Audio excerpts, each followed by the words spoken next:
नमस्कार। आकाशवाणी जयपुर अजमेर से प्रस्तुत हैं प्रादेशिक समाचार।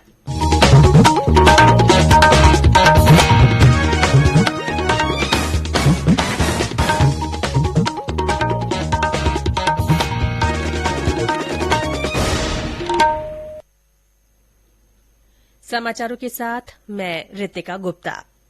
राष्ट्रपति रामनाथ कोविंद ने आज महिला विधायकों के राष्ट्रीय सम्मेलन का उद्घाटन किया। केरल विधानसभा परिसर में हो रहा 2 दिवसीय ये सम्मेलन आजादी के अमृत महोत्सव के तहत आयोजित किया जा रहा है। देश में पहली बार इस तरह का राष्ट्रीय सम्मेलन आयोजित हो रहा है। सम्मेलन में संविधान और महिलाओं के अधिकार, अपर्याप्त कानूनी प्रावधान और नीति निर्णायक नियमों में महिलाओं के कम प्रतिनिधित्व के मुद्दों पर चर्चा की जाएगी। सम्मेलन में भाग ले रहे प्रतिनिधियों से उनके विचार और सुझाव भी सुने जाएंगे। लोकसभा अध्यक्ष ओम बिरला कल समापन सत्र को संबोधित करेंगे। प्रधानमंत्री नरेन्द्र मोदी आज हैदराबाद और चेन्नई का दौरा करेंगे। श्री मोदी हैदराबाद के Indian school of business ISB के 20 वर्ष पूरे होने के उपलक्ष्य में आयोजित कार्यक्रम में हिस्सा लेंगे। देश के शीर्ष बिजनेस स्कूलों में से एक आईएसबी प्रशिक्षण और क्षमता निर्माण के लिए सरकार के कई मंत्रालयों और विभागों के साथ सहयोग भी करता है। श्री मोदी आज ही चेन्नई में 31,400 करोड़ रुपए की लागत से कई परियोजनाएं राष्ट्र को समर्पित करेंगे और कुछ परियोजनाओं की आधारशिला भी रखेंगे। केंद्रीय उपभोक्ता मामले, खाद्य और सार्वजनिक वितरण मंत्री पीयूष गोयल ने कहा है कि भारत उन देशों को गेहूं के निर्यात की अनुमति जारी रखेगा जिन्हें इसकी गंभीर आवश्यकता है। उन्होंने कहा कि वे देश निर्यात के पात्र होंगे जो हमारे मित्र देश हैं और जिनके पास साख पत्र है। श्री गोयल स्विट्जरलैंड में डावोस में विश्व आर्थिक मंच के सत्र को संबोधित कर रहे थे।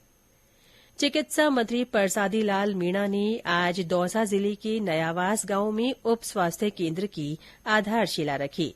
इस मौके पर उन्होंने कहा कि राज्य सरकार सभी को निःशुल्क और व्यवस्थित चिकित्सा सुविधा देने के लिए प्रयत्नशील है। उन्होंने कहा कि कैंसर जैसी बीमारियों का भी अब निःशुल्क उपचार किया जाएगा।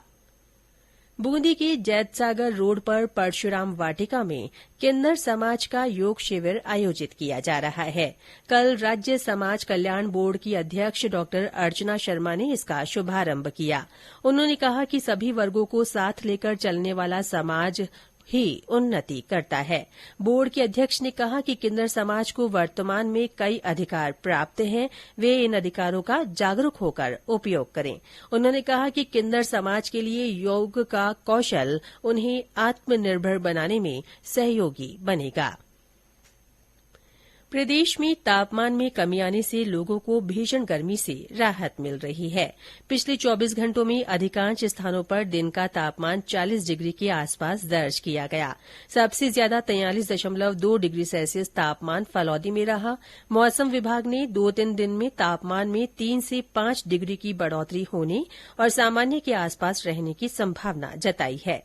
राज्य के ज्यादातर स्थानों पर मौसम शुष्क रहने का अनुमान है। 28 और 29 मई को कम तीव्रता के पश्चिमी विक्षोभ के प्रभाव से दोपहर बाद राज्य के उत्तरी भागों में तेज ठंडी हवाएं चल सकती हैं। वहीं बीकानेर, जैसलमेर और श्रीगंगानगर जिलों में 27 और 28 मई को कहीं कहीं लू चलने की संभावना है। बीकानेर और जोधपुर संभाग के जिलों में 30 से 40 किलोमीटर प्रति घंटे की रफ्तार से लू चलने का पूर्वानुमान है। प्रधानमंत्री नरेन्द्र मोदी आगामी रविवार को आकाशवाणी के मन की बात कार्यक्रम में अपने विचार साझा करेंगे। इस कार्यक्रम में शामिल करने के लिए प्रधानमंत्री ने लोगों से उनके सुझाव मांगे हैं। एक ट्वीट में श्री मोदी ने कहा कि उन्हें नमो ऐप और माई जीओवी वेबसाइट पर टिप्पणियों की प्रतीक्षा रहेगी। श्रोता टोल फ्री नंबर 1800-11-7800 पर भी सुझाव रिकॉर्ड करा सकते हैं। फोन लाइन आज तक खुली रहेंगी। इसके अलावा फोन नंबर 1922 पर मिस्ड कॉल देकर वहां से प्राप्त एसएमएस के जरिए मिले लिंक पर भी सीधे प्रधानमंत्री को सुझाव भेजे जा सकते हैं। इसी के साथ प्रादेशिक समाचार बुलेटिन समाप्त हुआ। नमस्कार।